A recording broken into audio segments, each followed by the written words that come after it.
Hola amigos, ¿cómo están? Bienvenidos a un nuevo capítulo de Relatos de Coaching. Estamos en nuestro capítulo número 13. Hola mi amor, ¿cómo estás? Buen día. Muy bien, ¿y tú cómo estás? Tiempo sin verte. ¿Cierto? Hace mucho no nos veíamos. ¿Cómo has estado? Cuéntame de qué vamos a hablar hoy. Bueno, el día de hoy tenemos un tema súper interesante a propósito de la serie Mi otra yo de Netflix, que está pues revolucionando un montón porque además del tema o de la trama que trae la historia, se trata el tema de las constelaciones familiares. Y entonces pues en este libro, en esta serie aparece un libro que se llama Este dolor no es mío.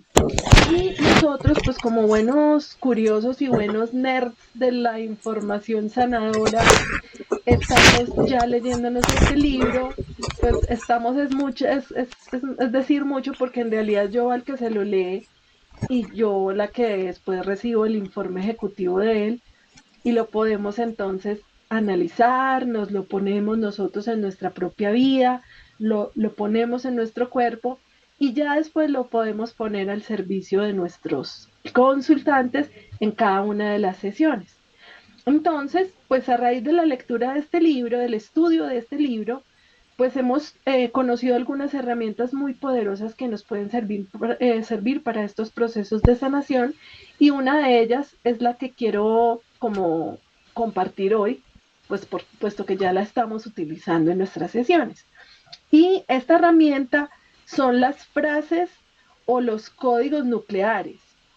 Pero me gustaría mucho que antes de yo contarles el caso que les voy a compartir, pues que Jova nos cuente un poquito de qué se trata las frases nucleares y que nos cuente un poquito más acerca de cuál es la definición y cuál es la teoría. Ok, cuando un consultante se acerca a nosotros a consultar acerca de algo que quiere resolver, eh, normalmente utiliza unas frases que vienen cargadas de emoción. Esas frases eh, son inconscientes, uno las dice para referirse al problema o al miedo o a lo que lo inquieta. Y esas frases normalmente se originan en nuestros ancestros, en nuestros padres, en un tío abuelo, en un abuelo, en fin. Entonces normalmente no son palabras nuestras, vienen cargadas de mucha emoción, son muy poderosas y a nosotros como acompañantes de terapia nos sirven muchísimo para llegar al fondo del problema. Entonces, más o menos esa es la teoría y con el ejemplo que tú nos vas a presentar posiblemente vamos a entender mucho mejor. Sí, claro que sí. A eso yo le agregaría entonces lo del tema de los patrones de comunicación, ¿no? Y es estos, digamos que esta información, estos mandatos que escuchamos en casa todo el tiempo que nos dicen, nos repiten, o puede ser que en el colegio también nos lo repiten todo el tiempo, y eso se convierte como en un diálogo interno que yo voy adoptando como propio y que después puedo utilizar, pero que detrás de esa frase pues puede haber mucha información con la que podemos trabajar en terapia. Entonces, pues el caso de hoy tiene que ver precisamente con esto, y es que una consultante vino a buscarme y ella cuando me contaba lo que sentía me decía que tenía un conflicto en su trabajo en el que está pues empezando ahorita, es un nuevo reto laboral y en este reto laboral ella está sintiendo incomodidad con respecto a que se siente que no puede tener autonomía debido a que siente, según sus palabras, que su voz no es escuchada, que ella no es tenida en cuenta y que las cosas que ella tiene que decir no son tenidas en cuenta. Entonces que eso la hace a ella sentir como menos, como no autónoma, como no vista. Y obviamente esto pues le está afectando su desempeño laboral porque pues no se está sintiendo cómoda con esta actitud de sus líderes. Entonces, pues yo en esta conversación estuve muy atenta a estas frases que venían cargadas de emoción, porque vale la pena también aclarar que una de las claves que yo intuyo acerca de cómo identificar estas frases nucleares es la emoción con la que vienen cargadas, ¿sí? Y tú me corriges o profundizas un poquito en eso. Así es, son frases que vienen con una carga emocional fuerte y que a veces esa carga emocional no corresponde con la realidad que se está planteando en el presente, pero sí viene de algo muy fuerte en el pasado, ¿no? Exactamente. Y ahí está la clave. Y es que frente a lo que la consultante me contaba, lo que ella estaba sintiendo era como más grande que lo que realmente estaba pasando. Es decir, frente a la realidad, su emoción era desproporcionada. Aquí cabe aclarar que cuando yo estoy viviendo una realidad y mi emoción es proporcional a lo que estoy viviendo, pues esa emoción o ese sentir tiene que ver con lo que estoy viviendo, con esa realidad, y está bien que lo sienta, porque soy un ser sintiente y todas las experiencias me hacen sentir emociones, y está bien experimentarlas, para eso estoy acá. Pero cuando mi emoción está por encima o es más grande o está desproporcionada con relación a la situación que tengo enfrente, que creo que es la que me está generando esa emoción, esto lo que quiere decir es que esta emoción no está correspondiendo con la situación que tengo enfrente, sino que es la situación que tengo enfrente la que me está recordando una situación del pasado que yo no he gestionado. Y por lo tanto, esta situación del frente lo que está sirviendo es como una proyección de esa situación del pasado que yo no he resuelto. ¿Mm? ¿Qué opinas? Claro, o sea, lo que viene del pasado sin resolverse se tiene que manifestar, es como un geyser, como el hoyo soplador de San Andrés que de vez en cuando sopla y nos recuerda que hay algo que está sin resolverse. Entonces la manera en la que nos indica eso, como tú misma lo dijiste, es precisamente esa emoción desproporcionada y esas frases nucleares, que es lo que estamos tratando hoy. Entonces Ajá. cuéntanos cómo fue la resolución del caso o cómo llegaste al punto del pasado. Ok, entonces entendí que sus frases nucleares eran, no, no me siento escuchada, siento que invalidan mi voz y lo que tengo para decir, y eso me quita autonomía. ¿Sí? Entonces yo allí, cuando como sentí que había una emoción desproporcionada en esas frases frente a lo que me contaba, lo que hice fue profundizar allí y entonces le dije, ¿cómo te sientes cuando te sientes así? Y ella lo que me respondía era que se sentía inhibida, cohibida, que sentía mucha rabia y que se sentía pequeña. Esa es otra clave, porque cuando yo me siento pequeña ante la situación del presente, pues lo que quiere decir entonces es que esa situación del presente me está anclando a una situación de mi niñez en que yo no pude resolver porque no tenía los recursos suficientes. Por lo tanto, esa es la sensación de niña que tengo. Y es que es mi niña reaccionando ante una situación que me recuerda lo que no he resuelto en el pasado. Entonces, allí yo aproveché para preguntarle a ella qué situación había vivido ella en el pasado cuando se había sentido de esa edad que ella me contaba que se sentía.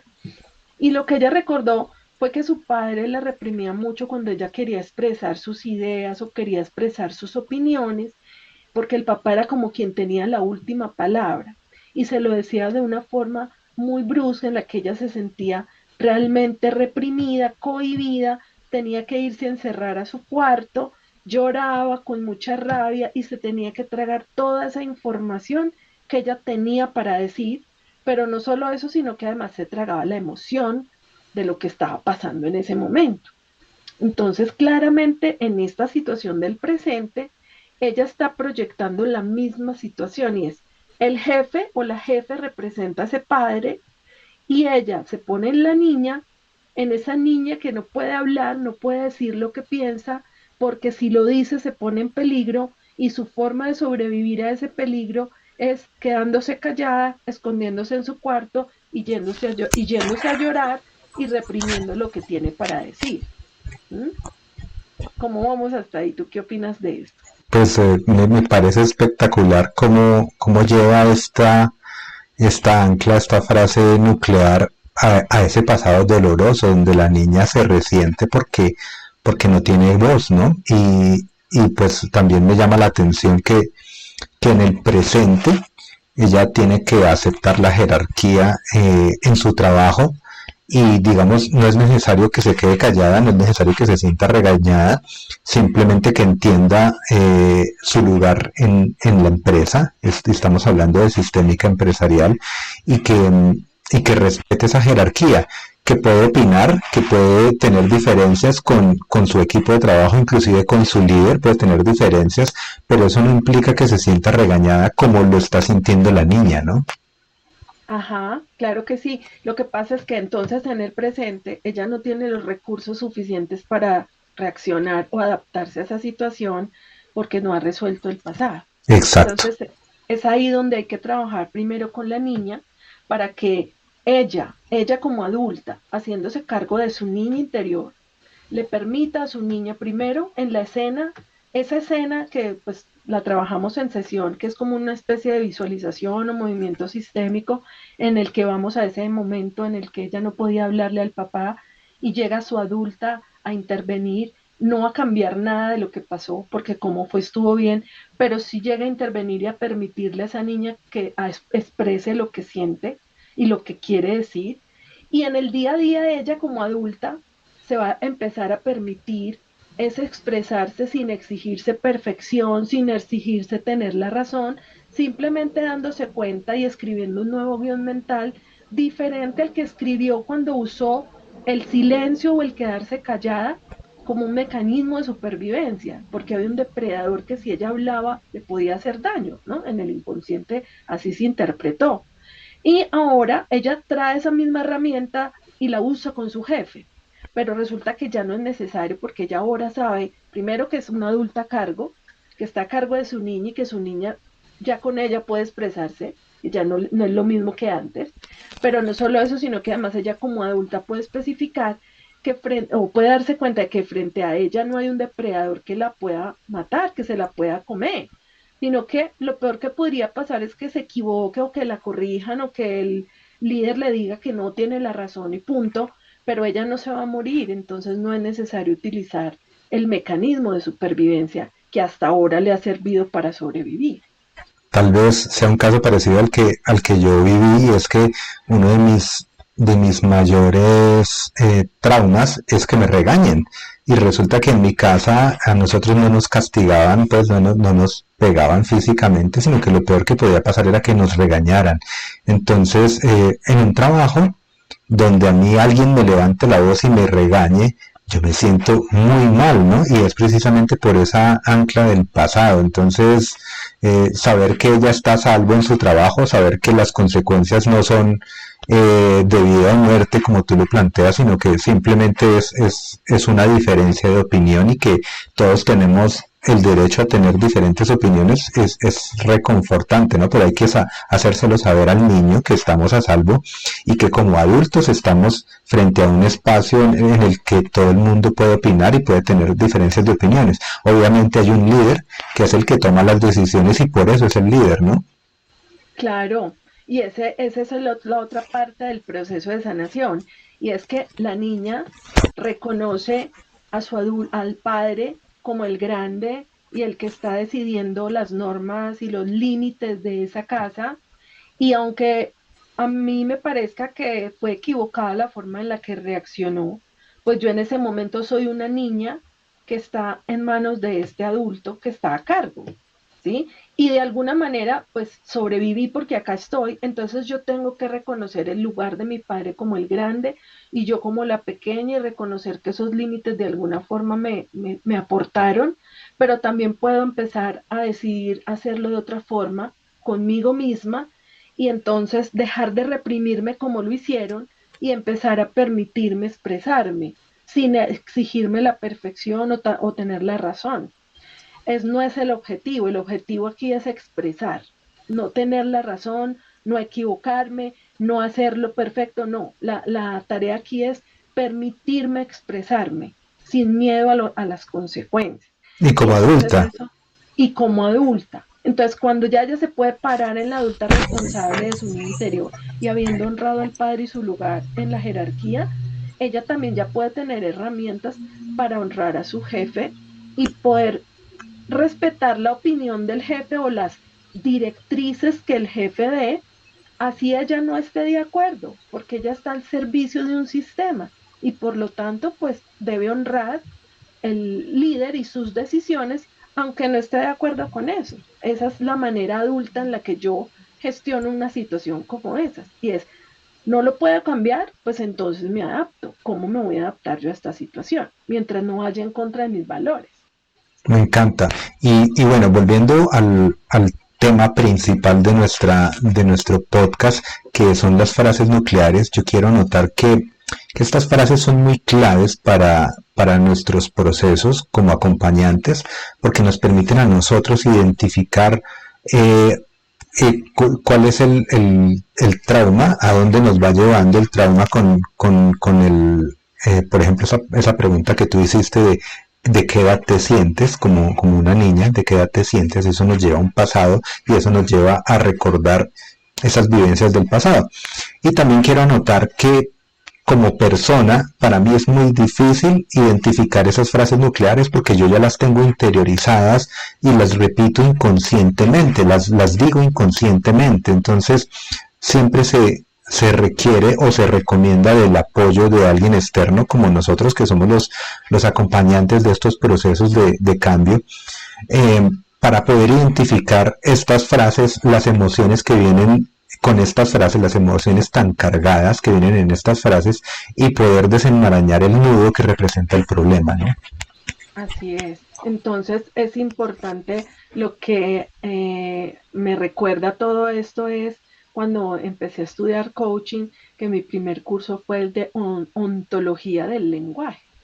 Y la ontología del lenguaje tiene mucho que ver con eso, ¿no? Es con escuchar cada frase que la otra persona dice desde su dolor y también ver la carga emocional que hay a la que están asociadas esas frases.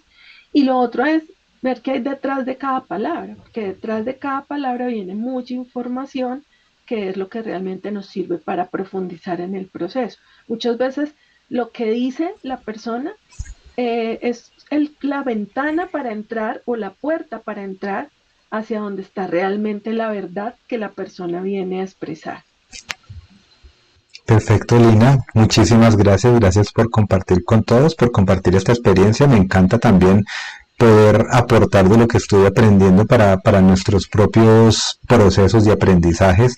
Y entonces, pues te invito a que nos despidamos de nuestros seguidores, de las personas que nos escuchan y que nos ven por YouTube.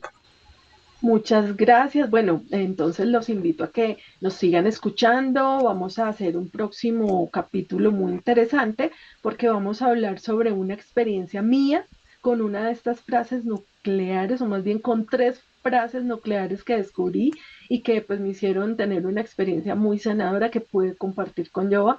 Pero entonces no se pierdan nuestro próximo capítulo y mientras tanto, como siempre les digo, gracias por atreverse a florecer. Y gracias por estar con nosotros. Hasta luego.